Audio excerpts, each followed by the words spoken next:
Hello and welcome to Captains of Industry, and this is about giving face and character behind the faces and the characters that you know from the world of business. And today we have the co-founder of Cellulant. You've had them all the way from 2002. They have been there consistently making moves, not only in Kenya, but across the continent and the world.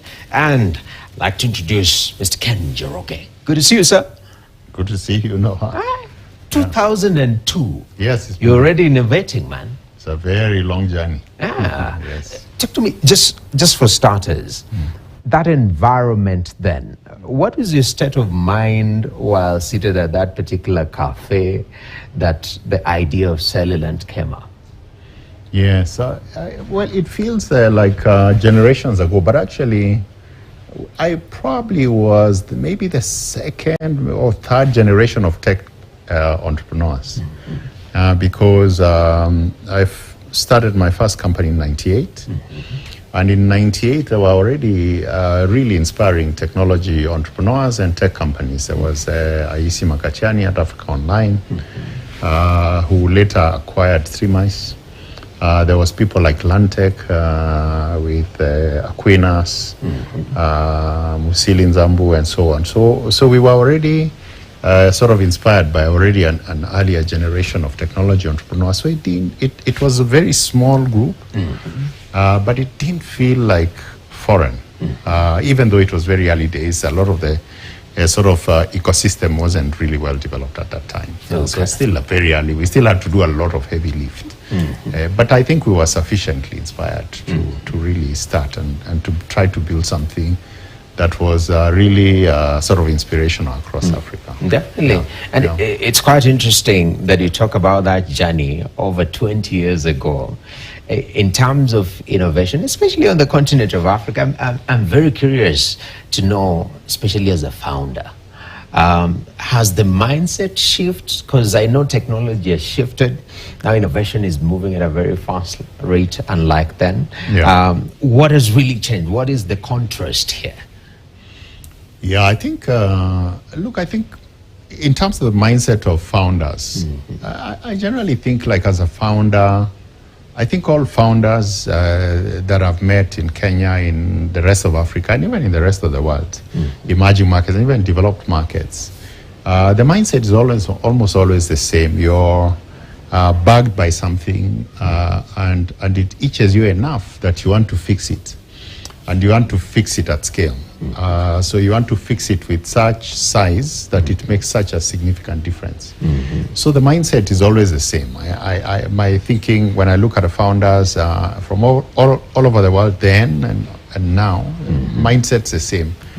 Sort of going to war to solve a big problem. Okay. I think in terms of the ecosystem, a lot has changed. The capital environment has changed. In those days, there was very little VC funding. But sometime between, I think, 2017 and 2022, that sort of took a huge spike. And of course, that created a lot of headlines, a lot of buzz, a lot of sort of hunger for people to go in and start technology businesses mostly. But also it created a lot of that money is sort of gone into invest in mostly talent. So if I look at the kind of engineer that you hired in the early days versus the kind of engineers that are there today, you can see a significant difference in terms of quality, exposure, and all of that. And that's true of all other skill sets. So capital, skill set, the market acceptance actually that starting a business is a thing. In the early 2002, relatives kind of looked at you funny, that you are starting a business and so on. Right, like the pecking order was that you go get good grades. The cream of de la creme work for blue chip companies. Then the rest work for other companies. And then if you can't find a job, you go and start a kabiashara is what they would call it. Exactly. But now actually, you can find actually there is general acceptance that actually that you can start something, and there is a little bit of respect, not enough for founders that are starting something. All right. Yeah. It's quite interesting. And this brings the question about purpose for a lot of people. That is the question that people struggle with today. What is my purpose? Why am I here? Sometimes life is essentially reduced into bill paying. I need to work to pay bills, and it can happen over 40, 50 years. How did you, for you, identify purpose? How did you learn that this is actually, and what is your purpose for starters? Yeah, I think that's always a very difficult question to answer, right? Because there's a sense in which, when I go back into, many years ago, mostly, especially when I was in high school, and I just found myself with all these questions about everything about us and everything that was around us. I went to school in Nakuru, which is fairly decent school called Menengai. It's certainly not Alliance, but it made me who I was.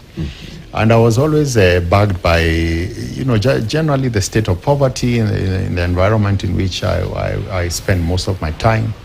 I was always bugged by the fact that there was a lot of dysfunction when you looked around, dusty roads, all those kinds of things. And I think those things at some point nag you enough. That's at some point, and you have a hard conversation with yourself. It's like, then what are you going to do about it? And I think this, what am I going to do about it, question, it became really front and center, when I was after high school. I came to Nairobi. I was very fortunate, got a scholarship to go to Strathmore. We had a lot of very inspiring lecturers, one of who is Julius Kipngetich, very specifically. He used to bring magazines of other entrepreneurs in other parts of the world. And so I think, sometime, these dots connect and you're like, hang on, actually I can make something special out of the chaotic environment that we are in. And so I feel like it's, purpose is always, I feel, is a very organic process. And so sometimes I tend to think almost God-given, right? Like that revelation, that thing, has nothing to do with anything rational that I did. I just always had this burning sort of itchiness to do something. Of course, I mean, upbringing, I was brought up by a single mom who was very inspirational. She gave us no choice but to succeed and to have a mindset where the things that you control, which is your hard work, your values, your ethics, and all of that stuff, that were generally free. Like you didn't need to be wealthy to have those things. So I think that combination, if I look at my toolbox, when I try to build stuff, I find that I lean in on those things quite a lot. So it's a mixture of upbringing and God-given sort of something God-given inside. That's very interesting.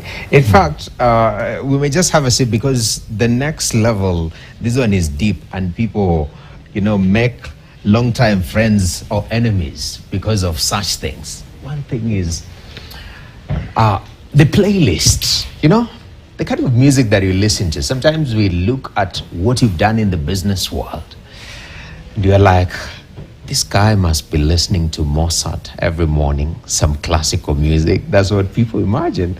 For you, what's your favorite music? Then what is your current listen? My general taste in music is actually eclectic. I have a bunch of favorite songs in every genre you can imagine. From Lingala to Brazilian folk music. Like there's a bunch of songs that I like. Of course, I'm a Pan-Africanist, so I'm into a lot of the Afrobeat, the Tanzanian bongo, and that's very fantastic. And then I have this habit of sort of having sort of doubling down on certain songs that speak to me at certain times. So 3 of them at the moment make the list. The first one is one by Nyashinski, Mungu Peke by Nyashinski. I normally call that my war song, right? Like it's lyrics. They just tell you what you need to do. Just fear no one. Just go, just Fear No One. Yes. Very nice. Very nice boppy song. Second one is there's this very nice new, I discovered it recently by Kanji, which is Kamasiwe. That's nice. And a third one by Sinach and Israel Houghton, I think. Yes. Which is called Victory is My Name. These are the three that I'm listening to mostly. When I wake up in the morning, I listen to those things. They kind of give me the fire for the day. Oh, that's incredible. Now, when it comes to looking at the sector that you're operating in, because in Kenya, when you look at our business ecosystem, almost 80-90% are micro, small enterprises. These are small businesses. And sometimes when people are thinking, what am I starting? We're thinking, most likely, I will start from that space of MSME. But you are of a different mindset. Like there is an opportunity to exponentially grow businesses in this environment. Talk to me about the realities of the Kenyan ecosystem, especially business-wise, and the potential that we hold on matters high growth. Yeah. Yeah, I think when you think about the business ecosystem, you think about it as a pyramid. A pyramid is a good construct to help sort of visualize that. So at the top end, of course, you have the sort of blue chips known companies, right? The Safaricom's and all of that. And then below that, obviously the sector that's sort of very spotlighted is the high tech, the tech-enabled high-growth sector, right? Which is the sector that Cellulant was, and Cellulant still is in that particular sector. So by far, that is probably the most documented, and just in terms of progress of innovation and financing and all of that over the last couple of years, there is a lot of stuff, spotlight, skill set, and regulation that's gone into that area, especially in the areas of payments, financial regulation, mostly because of digital enablement with mobile phones and so on. And then, of course, then there is obviously what I almost call the missing middle, right? Like there's MSMEs, but also there's SMEs and there's MEs, right? Medium-sized enterprises. I think what I've seen now, so I spent maybe about 25 years of my career in the tech sectors, tech high speed and high growth. And my work at Endeavor and, being an Endeavor board member, philosophy is actually that a few really large organizations create outsized impact in ecosystems. So I think that's a very important sector that we need to keep innovating and investing and providing sort of capital, support, mentorship, and all of that. But what I've seen actually the last 4 years, so I spent 17 years of my career building Cellulant with that mindset. And then when the last 4 years as built Pani, I've focused on two sectors. So obviously the tech sector, which is my old neighborhood. And also actually have identified a lot of really MEs that are not necessarily technology, that desire to grow. And there they lack the enablement that typically you see in other sectors. But it's a pyramid, right? A healthy business ecosystem basically means that we need to innovate on the enabling environment across the pyramid. Okay.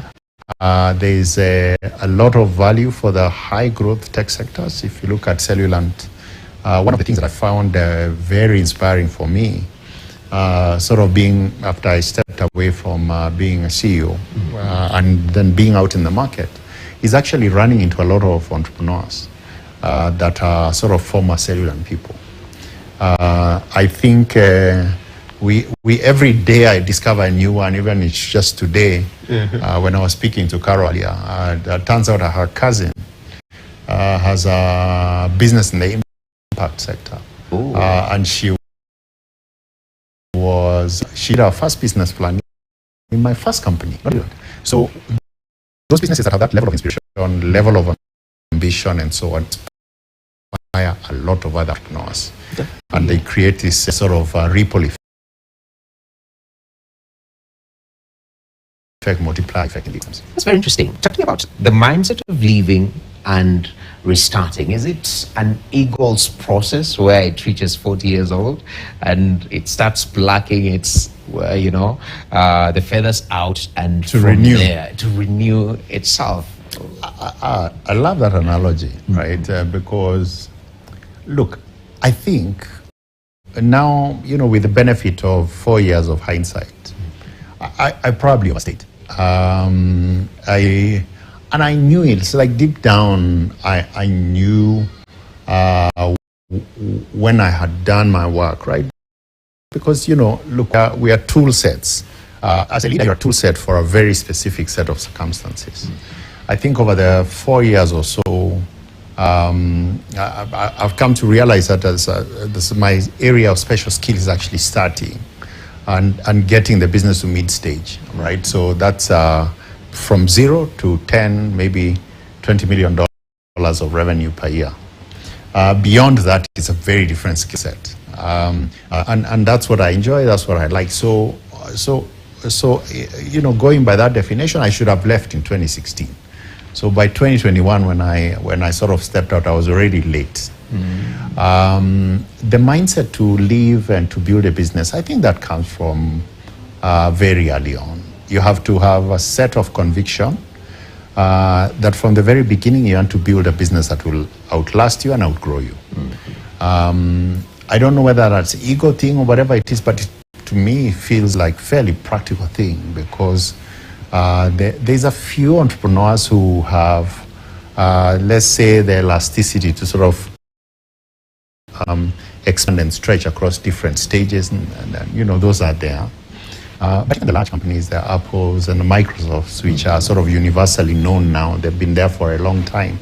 At some point, they've gone through leadership transitions, and those transitions have always been good for those companies. So it's a thing that I think Africans and African enterprises should get comfortable with, right? Because if you build a business to hold it, it becomes difficult to bring outside ideas, to bring out outside capital and all of that. And those are big enablers for growth. Definitely. Very practically. Yeah. And now you transition from very tech-centered, now you start partnering.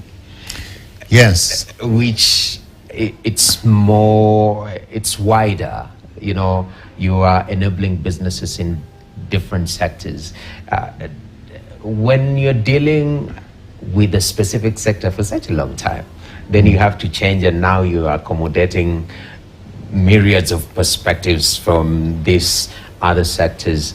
How, as a startup, as a founder, as a leader, how do you equip yourself for that change? Yeah, that's a good question. I think, when I went into Cellulant, there's a question I always like to contemplate, which is, who's the Ken that went in and who's the Ken that came out, right? So I think when I went into the business, I was a product leader, right? So very skilled at getting good technology products to market and just bringing them to life. I think I came out of that 17-year journey as a sort of a very convicted people leader, right? So had a very good product instinct, were incredibly successful at putting sort of breakthrough products into the market.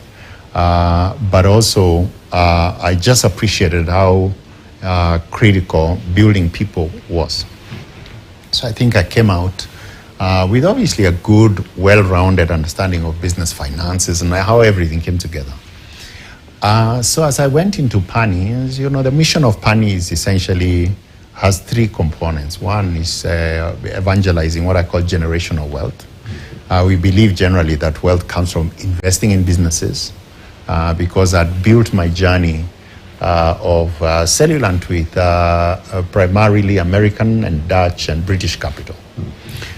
So I just I thought that, if you build those kinds of institutions and create that kind of wealth, there should be a lot of local participation in sort of creating wealth. I think that's an important pillar.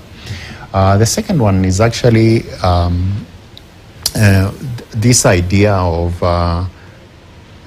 embedding leadership that transcends sizes of organizations, right? So take a small business and just convince people that actually there's a lot of merit in making businesses sizable.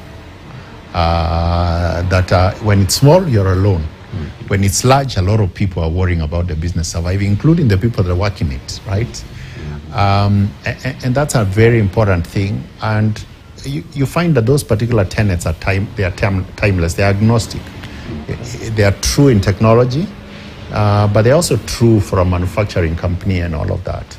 And so my work has sort of revolved around mentorship, which is teaching, coaching, consulting for businesses across sectors for that really scaled stage, right? So stop being small, get comfortable, hire good people, don't hoard everything, and just scale across time. There's a lot of benefit in doing that. There's a lot of wealth that is created, and we should do that, and we should do that at scale. All right. Yeah. Very, very important. As we close up, Mr. Ken, quotes. People love quotes. Yeah. Some people have come up with very catchy ones like one term, and it sticks. For you, what is that one quote that, if you get an opportunity to say it somewhere, yes, this is what you reach into the bag and you get, and why, as we close up?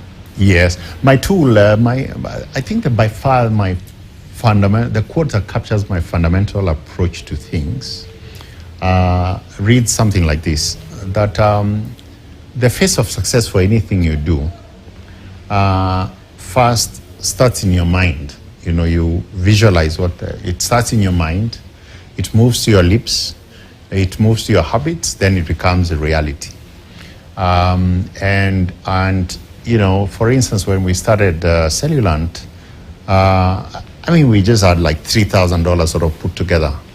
But we were very clear, we wanted to build $1 billion business in Africa, for Africa, by Africans.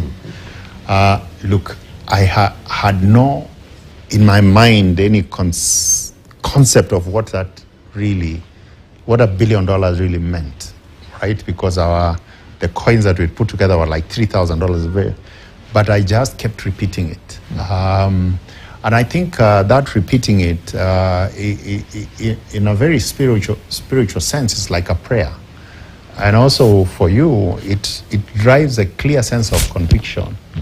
But in your habits, it actually shapes your habit. It shapes who you hire.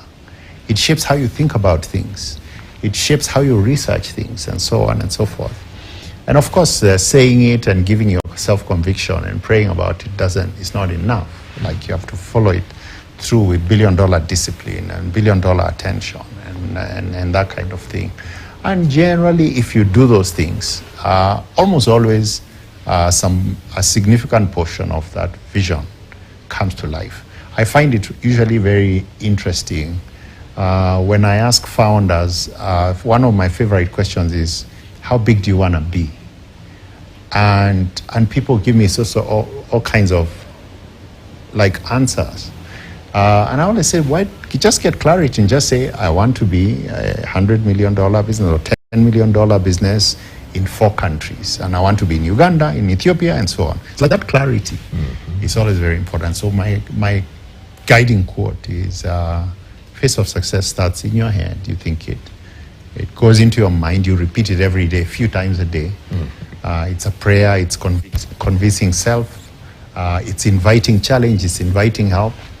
And then, saying is not okay. You have to follow through with discipline and values and all of those things. Wow. And it almost always comes to life, even when the reality of even when it is worlds apart from your current reality. Wow, powerful. Starts from here, but it has to follow through. Completely. Your lips, your heart, your actions, and that is the complete package of achieving dreams. Thank you very much, Ken. Thank you, no. for this conversation. Thank Really you very enjoyed much. it, man. Absolute pleasure. Asante sana. Thank So you. I'm going to be checking out your music playlist, the one Yes, that you've yes, been listening to. yep. But that is Captains of Industry, Njoroge, co-founder Cellulant, and also founder Pani now. And he says that he's learning every day, but most importantly is about your mindset, because that's the greatest asset that you have. Are you able to equip here and follow it through and bring it to completion? Speak it, believe it, and then you live it. That's it. My name is Noki Kimboy. Until the next episode, Captains of Industry is out.